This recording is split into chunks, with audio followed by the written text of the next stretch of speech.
RCF, la joie se partage.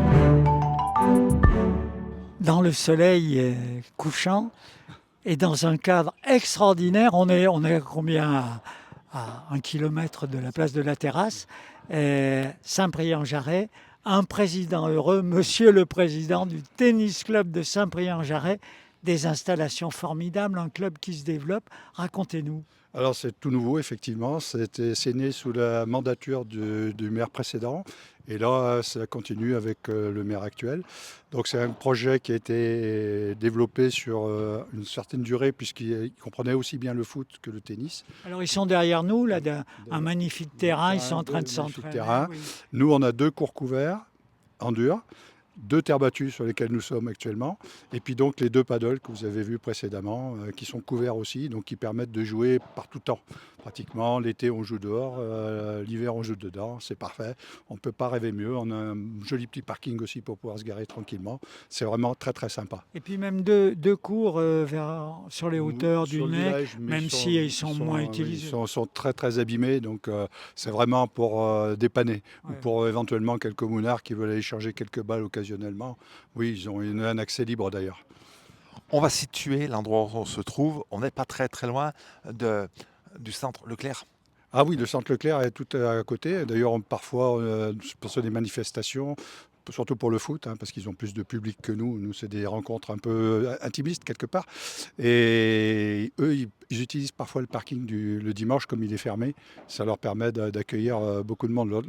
Ils avaient fait une rencontre de Coupe de France contre une équipe de nationale, je crois. Donc, ils avaient été très heureux d'avoir le parking parce qu'il y avait du monde là. Des équipements qui ont été inaugurés il n'y a pas très très longtemps. Ils vont être inaugurés le 4 septembre exactement. Donc venez nombreux si vous voulez venir voir nos installations. C'est le 4 septembre à partir de 17h, 17h30. La superficie totale de cet équipement. Alors, un terrain de tennis fait 600 mètres carrés à peu près. Donc il y en a 2, 3, 4, ça fait, vous voyez, plus les paddles qui doivent faire largement ça, plus les allées, les terrains herbeux. Je compte pas le foot parce que alors là c'est encore plus important. Non, on est à plusieurs, il y a pas loin peut-être d'1 hectare, je ne sais pas.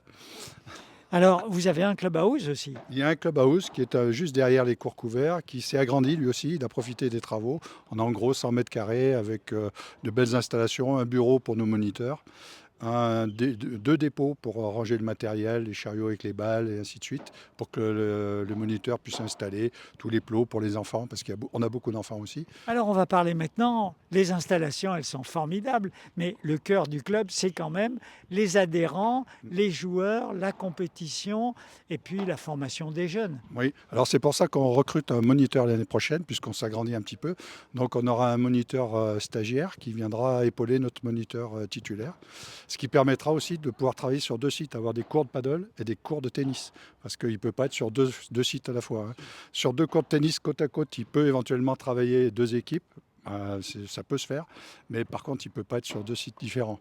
Et puis pour les enfants, il faut du monde. On a aussi des jeunes encadrants, ce qu'on appelle des espoirs du club qu'on fait monter, qui encadrent des enfants sur des manifestations le samedi matin ou le mercredi, si c'est possible. Et là, de nombreux enfants pour former les joueurs de demain. Voilà, on espère, ce sera les joueurs de demain, surtout qu'on on est le seul dans la Loire à organiser le tournoi des petits as. D'où sont sortis Raphaël Nadal et Richard Gasquet. Alors c'est une épreuve. La finale se fait à Tarbes, si ma mémoire. Voilà, c'est à Tarbes les petits as depuis toujours. Depuis toujours. Et donc nous, on a une qui permet de se qualifier pour aller à Tarbes. Celui ou celle féminin ou masculin qui gagne a une qualification pour aller jouer à Tarbes. Allez, les petits jeunes, mais ils commencent à quel âge? On va dire les plus jeunes vers 5 ans. Après, ça va de 5, 7, 8. Après, par tranche d'âge, c'est un peu comme au foot. Alors, nous, on n'a pas de U9, U11, des choses comme ça. Mais c'est plus par rapport au niveau après. Les groupes se font, si les enfants sont doués, s'ils aiment ça. Puis il y a ceux qui viennent plus pour jouer, s'amuser. C'est normal, ce sont des enfants. Il ne faut pas non plus exagérer. On ne va pas en faire des pros à 5 ans. Des jeunes et puis des licenciés. Combien de licenciés à l'heure actuelle au club? Oui, on n'a pas donc eu le forum des associations. On n'a pas encore toutes les inscriptions. C'est en septembre en principe. On est déjà 130. Donc c'est pas mal, donc à peu près une quarantaine rien que pour le paddle. Voilà donc une offre large et puis aussi de la compétition.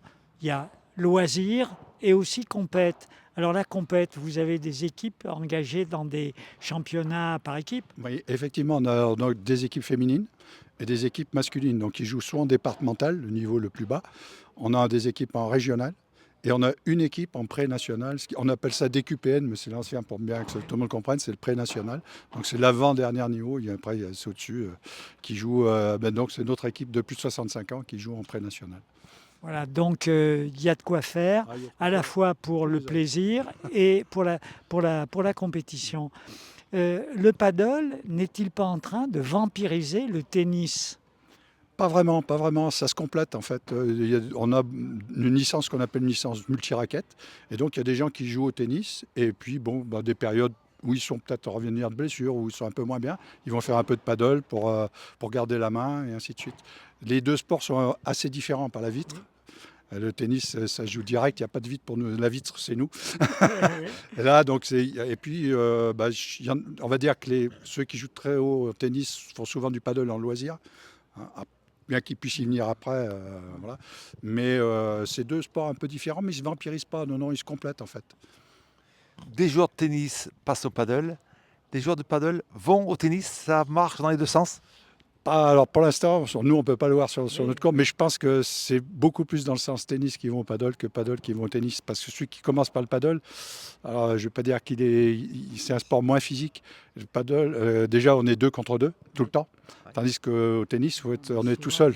Donc c'est pas du tout la même approche physiquement. Il faut un entraînement et un foncier peut-être plus complet. Et il faut être peut-être plus technique au paddle.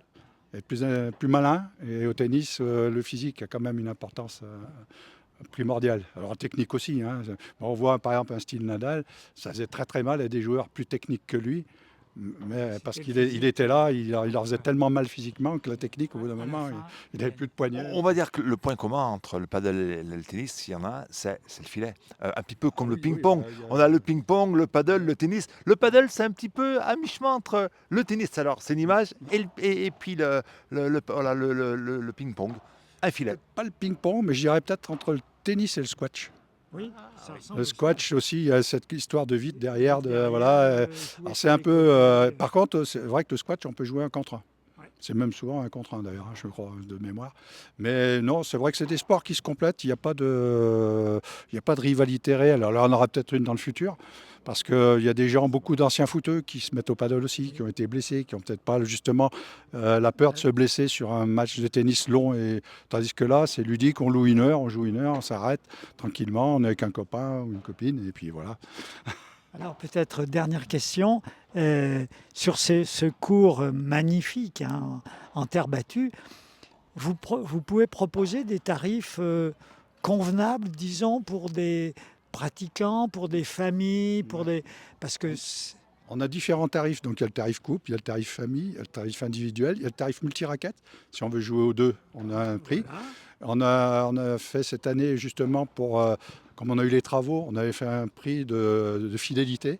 Oui. Donc on avait baissé pour ceux qui étaient l'année dernière, Voilà, qui mais étaient de qui jouer pouvaient qu'un pas seul jouer, cours, oui. parce qu'on n'avait pas de terre battue, on n'avait qu'un cours couvert, Oui. et les 2 vieux cours du village. Donc ceux-là, on leur a fait une belle ristourne. Mais par rapport à la concurrence, on est très très bien placé. On n'est pas, on est attractif. On n'a pas été agressif sur les prix, mais on est attractif.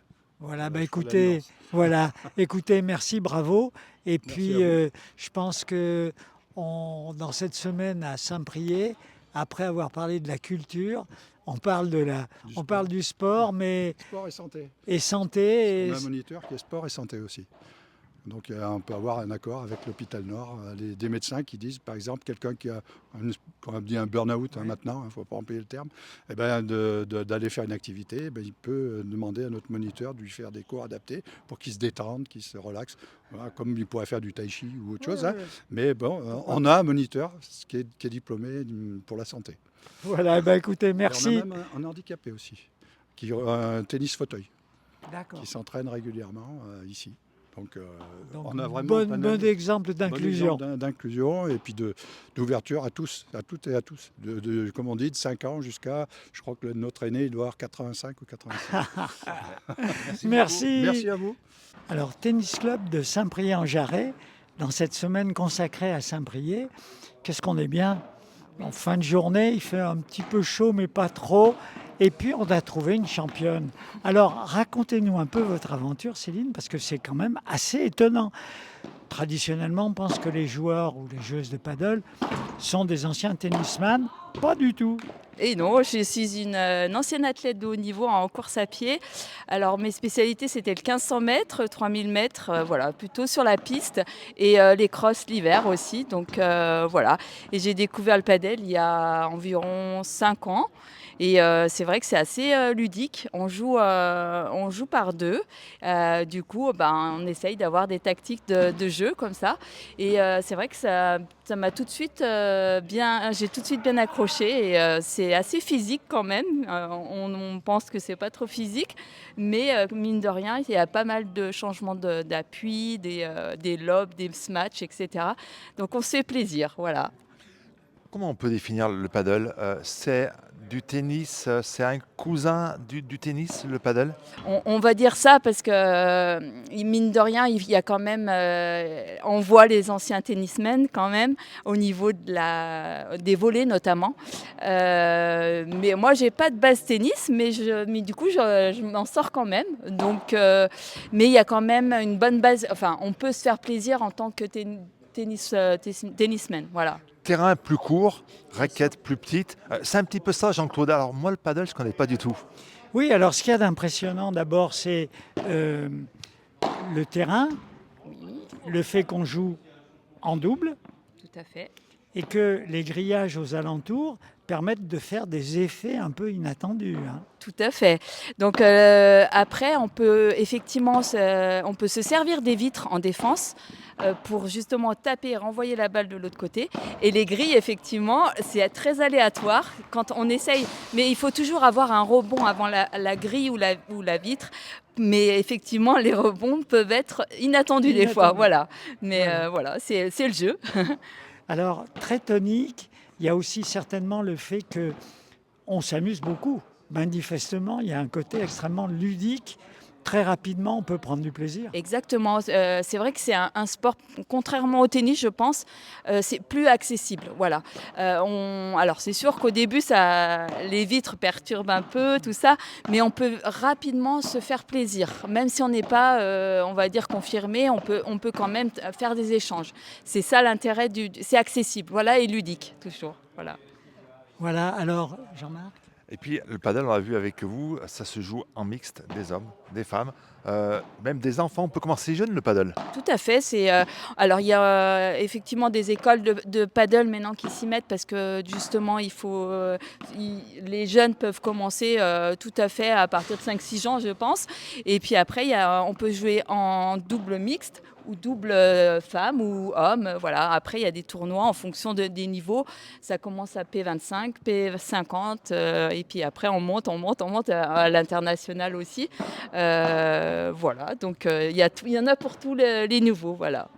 Et alors, vous êtes lancé dans la compétition, vous avez une âme de compétitrice, vous, quand même. Alors, d'abord pour le plaisir, et puis quelques fois, quand j'ai des copines qui me sollicitent pour des tournois, je fais des tournois. Et puis l'année dernière, j'ai fait les interclubs. Voilà, mais c'est vraiment d'abord le plaisir, voilà. Voilà, écoutez, merci. Votre sourire nous donne envie de nous y mettre. Et puis, on salue aussi les joueurs et les joueuses du club qui acceptent qu'on les filme. Merci et bonne continuation. Et puis, on a un très beau complexe à Saint-Priest, tout beau, tout neuf. Et c'est vrai qu'avec des magnifiques pour la pluie notamment ou pour le soleil. Et ça, c'est assez rare dans la région. Oui, et souvent, c'est plus fermé où il n'y a pas de toit. Où il n'y a pas de toit. Donc du coup, là, on peut jouer l'hiver et l'été, ça nous protège aussi. Donc il y a vraiment un super complexe ici. Voilà. Merci et bravo et bonne continuation. Merci. Au revoir. RCF. La joie se partage.